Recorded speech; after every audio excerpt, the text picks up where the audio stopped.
마음 건강 챙기는 방법을 특별히 좀 알아보려고 이분 어렵게 모셨습니다. 유튜브 닥터 프렌즈 인기 많은 분입니다. 정신과 전문의 오진승 선생님 연결돼 있습니다. 안녕하세요, 선생님.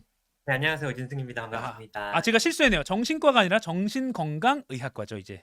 맞습니다. 네, 네. 정신건강의학과. 선생님 뭐 네이버 검색하면 뭐 결혼 소식도 있고 이렇게 많은 거의 연예인급의 바쁜 일정을 소화하고 계신 걸로 알고 있는데 아무튼 오늘 이렇게 연결해 주셔서 고맙습니다. 먼저요, 제가 얼마 전에 기사를 봤는데 요새는 그러니까 뭐 직장 다니는 현대인들뿐만 아니라 중학생 아니 초등학생들까지도 정신 관련 질환, 뭐 우울증 같은 걸로 입원하는 경우까지도 많다고 하는데 네. 일단은 엄마 아빠들을 위해서 자녀들의 정신 건강 좀 어떻게 챙겨야 될지 조언을 좀 해주신다면요. 일단은 사실 뭐 정신질환뿐만 아니라 모든 질환이요. 음, 조기에 진단을 하면 사실 조기에 치료가 되거든요. 네, 일단은 우리 아이가 아픈지 아닌지 좀 음, 힘들어하는지 아닌지를 관심을 갖고 좀 지켜보는 게 되게 음, 중요하거든요. 그래서 기자님 말씀처럼 뭐 예전에 비해서 우리가 뭐 정신 상태나 심리 상태에 대해서 관심을 갖고 있지만 네, 많이 기울이지만 여전히 신체 건강에 비해서는 사실은 관심을 갖는 부분이 좀 여전히 낮고 네, 좀 여유도 없으시니까 많이들 바쁘셔서. 그래서 일단 중요한 건 관심을 좀 가져라. 음, 그리고 사실 좀 건강한 상태 때부터 관심을 가져야 아, 얘의 변화를 또 알 수 있거든요. 음, 그러니까 우리가 평상시 체중을 알아야 내 체중이 늘었는지 빠졌는지 아는 것처럼 네, 일단은 물론 뭐 10대 사춘기 뭐 이제 좀 부모님의 관심을 좀 이렇게 안 받고 싶어 하고 "아 됐어요." 이렇게 하는 친구들이겠지만 음, 그래도 뭐 아이의 어떤 관심사나 뭐 좀 대화 양이라든가 뭐 표정이나 뭐 이런 부분을 그래도 좀 보면서 음, 좀 파악하실 수 있지 않을까. 음. 일단 관심을 갖는 게 제일 중요한 것 어, 같습니다. 근데요, 사실 아이가 뭐 다리가 상처가 나 피가 나면 피가 나네 하고 이제 치료를 해줄 수 있는데 맞아요. 내 아이의 마음에 지금 피가 나고 있는지는 겉으로 드러나지 않으니까 모르잖아요. 아까 맞아요. 말씀하신 대로 표정, 뭐 대화 뭐 빈도나 이런 걸 말씀하셨는데 그거 말고 요러면 조금 이제 그러니까 병원 갈 정도는 아니더라도 요러면 좀 예. 이제 관심 갖고 지켜볼 시작 단계다. 어느 징후가 좀 있을까요? 내 아이를 봤을 때. 일단은 10 대들의 우울증을 예를 들어보면요. 네. 뭐 성인들처럼 "아 나 우울해요. 나 무기력해요." 뭐 음. 이렇게 좀 자신의 감정을 쉽게 표현하실 수가 없기 때문에 네. 청소년들은 약간 뭐 짜증이나 화로 좀 이어진다거나 음. 학업 성적이 떨어진다거나 학교 잘 다니던 애가 뭐 좀 무단결석, 조퇴 음. 혹은 좀 비행 쪽으로 간다거나, 음. 그러니까 이게 그냥 뭐 아이의 뭐 이유 없는 반항이나 뭐 사춘기여서 그런 걸 거야, 뭐 아니면 나쁜 친구들과 어울려서 이렇게 생각하실 수가 있는데 네. 그런 증상들이 또 우울증의 증상일 수도 있거든요. 그래서 뭔가 이런 변화들 평상시와 다른 내 자녀의 행동이나 말이 좀 있다면 음. 좀 관심을 좀 기울여 보시고 뭐 네. 또 학교에서는 어떻게 하는지 뭐 학원에서는 어떻게 하는지 이런 선생님들이나 뭐 다른 학부모님들과의 좀 교류를 하면서도 좀 정보를 얻으시는 것도 좀 좋을 것 같습니다. 네. 결국에는 관심을 좀 기울여야 돼. 그쵸? 막 귀찮다고 좀 맞습니다. 피곤하다고 이렇게 제껴두는 것보다는. 자, 예. 그러면 이 지금 질문은 이제 뭐 학부모님들뿐만 아니라 지금 내 자신, 그러니까 현대인들 모두에게 해당되는 건데 고정관념 또는 제가 잘못 알고 있는 것일 수 있어서 이 통념을 좀 깨는 질문을 드릴게요. 통념을 네. 깨달라는 취지로. 일단 첫 번째 제가 좀 고정관념은 정신건강의학과 가면 이렇게 오진승 선생님 계시는 병원에 상담을 어렵게 가면 네.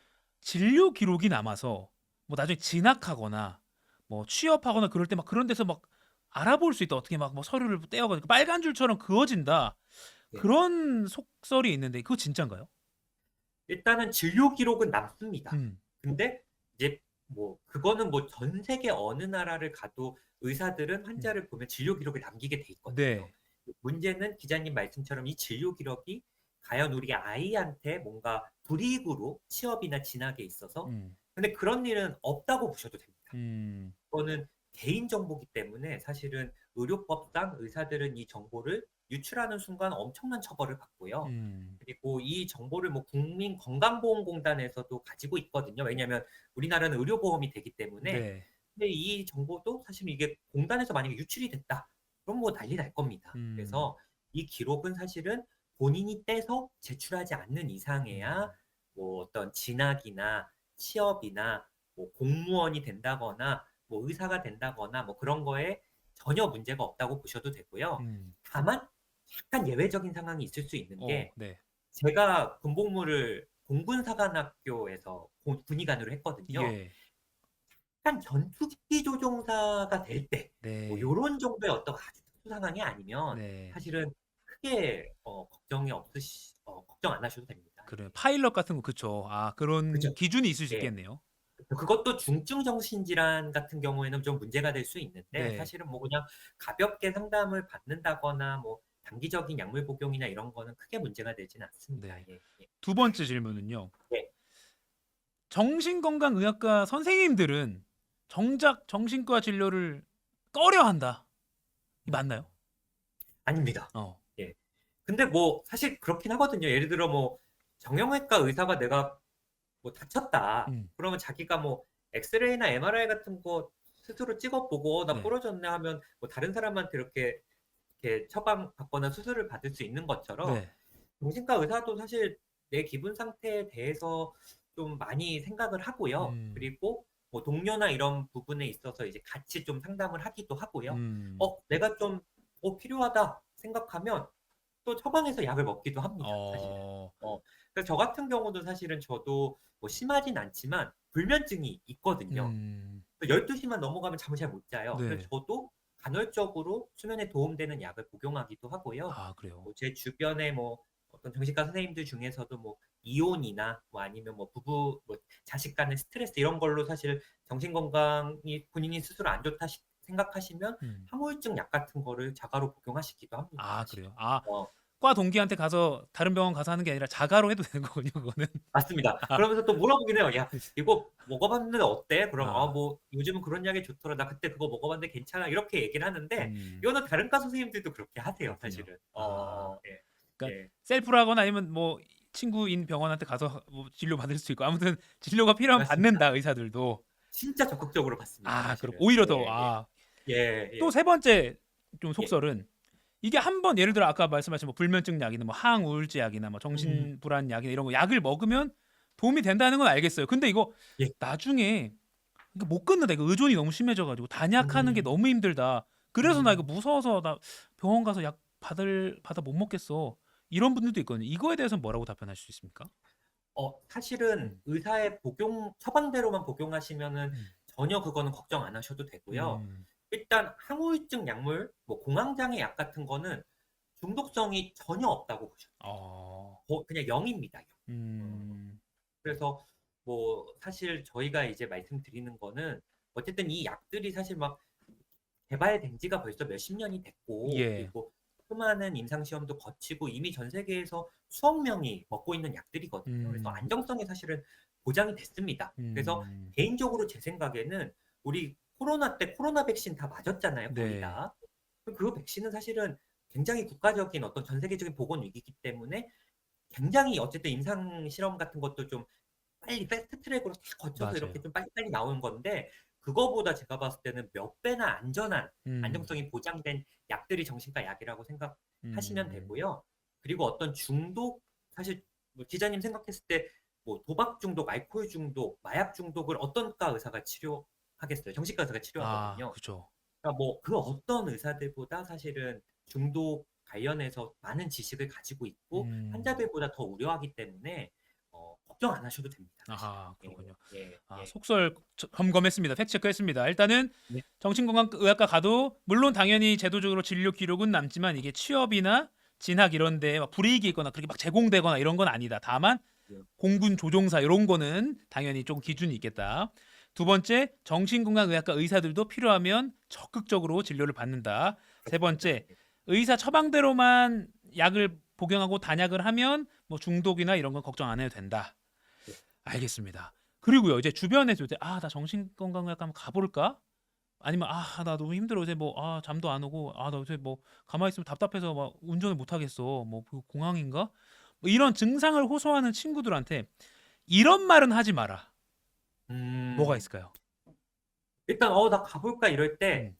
어 이런 얘기들 할 때 환자들이 제일 좀 치료하는 거에 장애물이 되거든요. 이거 아니에요? 그러니까 야 빨간 줄 남는데 아니면 야 약 그 중독된대. 아까 말했던 거. 약간 그런 비슷한데 네네. 그거보다 조금 더 나가서 야 뭐 내가 보니까 그거 효과 없더라. 내가 뭐 음. 아는 형이 아는 뭐 언니가 갔는데 뭐 보니까 뭐 치료 안 되더라. 그거는 뭐 아. 효과 없는 거더라. 뭐 약간 그건 중독되더라. 약간 근데 그게 뭐 온전히 경험한 거 아니고 어디서 이렇게 음. 카더라로 듣는 거예요. 뭐 네. 이런 커뮤니티나 뭐 이렇게 통해 듣고 음. 그리고 그 사람이 진짜 뭐 1 년을 치료받은 것도 아니고 뭐 한두 번 가서 안 나으니까 뭐 그냥 치료한 건데 그걸 뭐 너무 일반화의 오류처럼 이제 음. 어떤 한두 케이스를 가지고 그렇게 얘기하면 되게 용기를 내고 '아 가 볼까.' 하다가 '아 그래. 뭐 이건 내가 해결해야겠지. 뭐 누가 음. 해결해 주겠어.' 이러면서 또 치료를 망설이고 그래서 음. 제가 맨 처음 기자님 질문했을 때 조기 진단이 사실은 조기 치료가 되는 건데 네. 병원 증상이 발생하고 병원까지 오는 기간이 특히 길어요, 우리나라는. 아하. 네. 그래서 이제 너무 좀 힘들어진 상태에서 이미 오시니까 음. 사실은 어떤 치료에 좀 자기가 전문가가 아닌 이상은 그래 한번 가 봐." 뭐 이렇게 좀 해 주시는 게 좀 낫지 음. 않을까. 예 예. 아니면 이건 어때요? 뭐 어 이제 병원을 가라 마라 그 이슈가 아니라 막 힘들어하는데 "힘내. 이 또한 지나가리라." 이런 말은 안 하는 게 낫죠. 뭐 그것까지는 괜찮은 것 같아요, 네네네. 기자님. 네. 그것까진 괜찮은데 뭐 "야 나도 뭐 지난번에 좀 아. 힘들었었는데 뭐 다들 그래. 힘들 때가 있지." 그러니까 아. 뭔가 그 말의 의도는 네. "아 나도 힘들었었어." 뭐 이렇게 공감인데 이렇게 자기 기껏 힘들다고 했는데 뭐 "나도 힘들었었어. 그러니까 음. 너만 힘든 거 아니야." 약간 요렇게 또 들리거든요. 아. 그러니까 이게 정신적으로 좀 힘든 분들은 어떤 좀 진짜 좋은 의도로 갖고 한 얘기도 되게 왜곡하게 해석을 해요. 그렇죠. 그걸 아. 정신과에서는 인지 왜곡이라고 하는데 음. 얘가 내 증상을 그냥 쉽게 생각하네. 나를 공감 못 해 주네. 음. 나를 되게 나약하다고 보나? 뭐 그런 의도가 아닌데도. 그러니까 사실은 말을 아끼는 게 좋고요. 음. 들어주는 게 제일 좋습니다. "아 좀 얘기해 봐." 그러니까 뭔가 말을 막 하고 싶고 이렇게 아. 막 도와주고 싶어도 좀 참고 아. "아 그래 얘기해 봐." 그냥 그것만으로도 환자분들이 많이 힘을 얻었다고 얘기를 하십니다. 그러니까 뭔가 예. 해결책을 굳이 주려고 하지 않고 듣기만 해도 예. 절반 이상은 하는 거네요.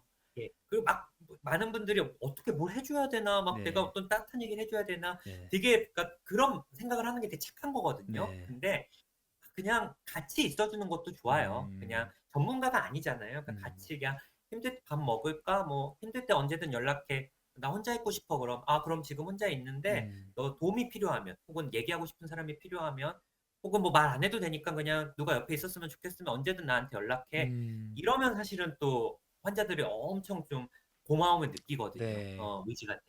예. 그렇군요. 자 그리고 이제 약간 실제 상황을 대입해서 지금 예예. 직장인들께 도움이 될 만한 조언을 제가 좀 구해 네. 보겠습니다. 직장에서 뭔가 부당한 일을 당했을 때 어떤 게 정신 건강에 가장 좋을까? 제가 세 가지 객관식을 드릴게요. 1 번 네. 상사한테 한번 세게 부딪히면서 반항을 한다.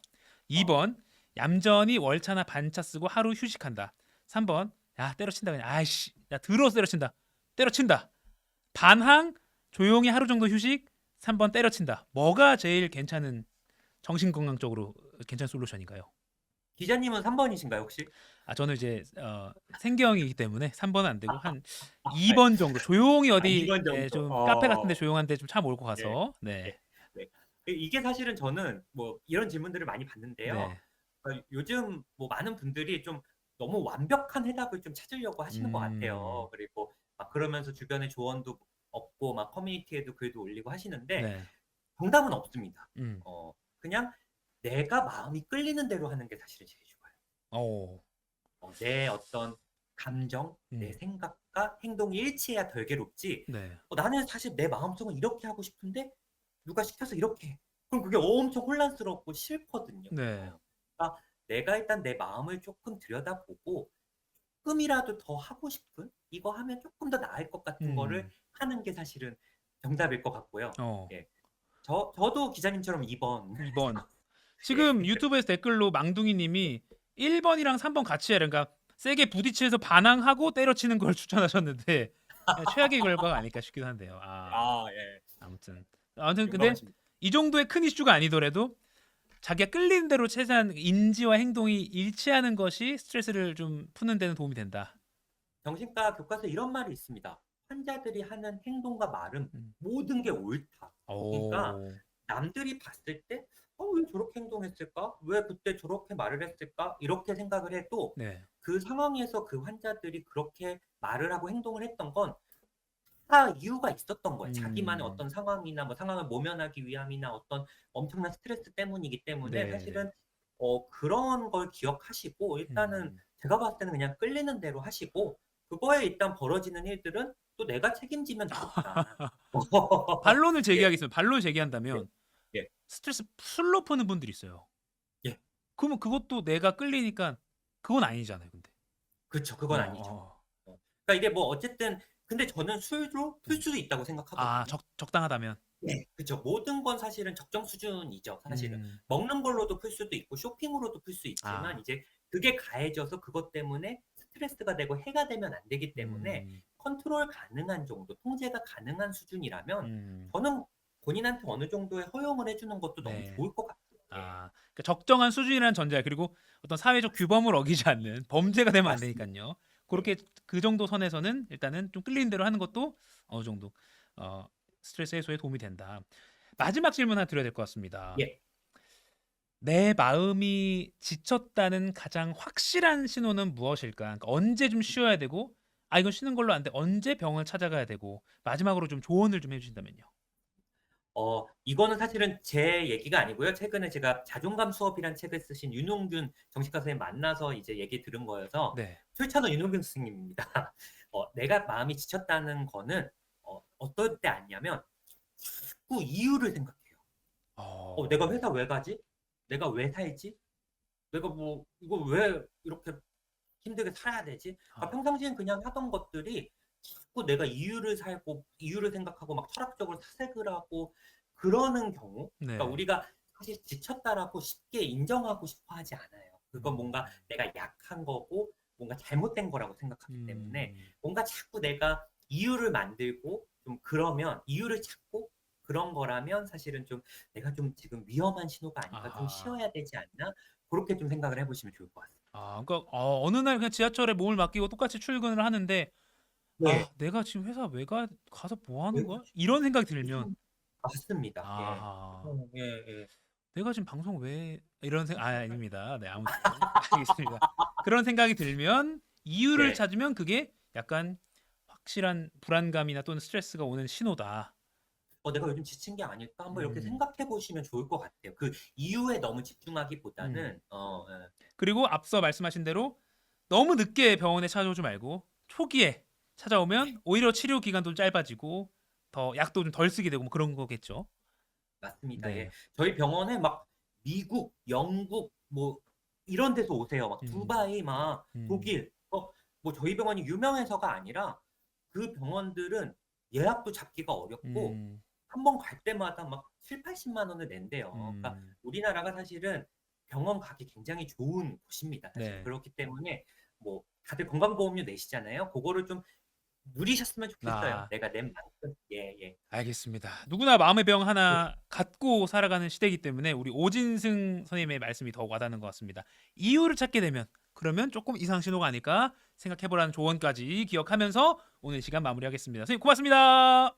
감사합니다. 네, 감사합니다.